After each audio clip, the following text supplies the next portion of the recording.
Dalam surat kedua Petrus, Tuhan kita, dalam anugerahnya, telah mencatat sebuah peristiwa seperti ini. Maka akan ada beberapa orang yang menyangkal bahwa Kristus adalah Tuhan bagi rumah yang telah ditetapkan waktunya. Kemudian, mereka dengan sengaja memutarbalikkan jalan kebenaran. Sehingga yang dipercayai orang bukanlah Kristus, melainkan sesuatu yang bersifat jenis kelamin. Jadi, bagaimana akibatnya? Akibatnya, orang-orang yang percaya kepada Tuhan justru menjadi orang yang menganut agama. Sehingga akhirnya, orang-orang akan berbuat jahat. Karena yang mereka percayai bukanlah Tuhan sejati yang dapat menyelamatkan kita. Melainkan mereka percaya pada sebuah organisasi manusia. Percaya pada sebuah organisasi keagamaan. Jadi, pada akhirnya, orang akan melakukan kejahatan. Orang-orang baru yang jahat, pasti akan dihukum. Karena kita tahu bahwa seorang manusia, jika berada di bawah nama agama, akan binasa. Tetapi, jika berada di bawah nama Tuhan Kristus, maka dia akan menyelamatkan dan membebaskannya dari dosa. Mari kita baca tentang bagaimana jika seseorang berdosa. Jika bahkan malaikat yang berdosa, Tuhan sekalipun tidak akan memaafkannya. Mari kita baca. Bahkan jika malaikat berdosa, Tuhan tidak mengandalkan mereka, tetapi menahan mereka di dalam penjara yang sangat gelap. Ditahan sampai hari penghakiman. Tuhan juga tidak mentolerir dunia kuno. Sebaliknya, Dia menenggelamkannya dengan banjir. Dunia yang meremehkan Tuhan. Hanya tersisa 8 jiwa keluarga Noah yang benar di mata Tuhan. Tuhan juga mengadili kedua kota Sodom dan Gomora. Menghancurkan kedua kota tersebut. Yang kemudian hanya menjadi abu. Pelajaran bagi orang yang meremehkan Tuhan di kemudian hari. Hanya menyelamatkan Lot, orang benar yang sedih oleh dosa orang fasik.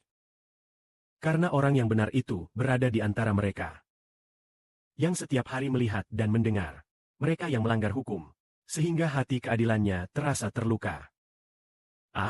Yang satu ini menceritakan tentang dosa malaikat. Tuhan tidak mengampuni. Yaitu bahwa bahkan malaikat pun berbuat dosa. Sebaliknya, Tuhan mengurung malaikat di penjara sumur yang sangat gelap. Ditahan hingga saat kita memerintah di surga. Malaikat-malaikat itu akan dihakimi dan dilemparkan ke dalam danau belerang. Sedangkan orang-orang yang berdosa pada zaman banjir besar semuanya dihancurkan. Hanya tersisa satu keluarga. Keluarga Noah yang 8 jiwa. Sedangkan pada zaman Lot, kedua kota Sodom dan Gomora telah dihancurkan. Dan hanya Lot yang tersisa. Sebab Tuhan senantiasa menghukum orang jahat. Kita juga telah menyaksikan kebesaran Tuhan dengan mata kepala kita. Jika seseorang meninggalkan Tuhan Kristus, maka secara otomatis ia tidak memiliki catatan penebusan dosa. Yang lebih penting adalah, setelah seseorang meninggalkan Tuhan, ia berada di bawah nama siapa? Apakah tetap di bawah nama setan? Bila berada di bawah nama setan, pasti akan berbuat jahat. Akhirnya, akibatnya adalah kebinasaan. Mari kita lanjutkan ke bagian berikutnya. Dari sini terlihat, Yehova tahu bagaimana cara menyelamatkan mereka yang dekat dengannya. Dan melindungi orang-orang yang menyembahnya dari godaan. Sambil mempertahankan orang-orang yang benar. Sampai hari penghakiman.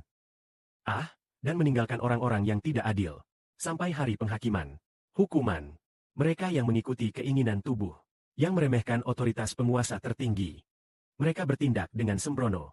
Seraya dengan nekat menantang orang yang dianugerahi kemuliaan oleh Tuhan.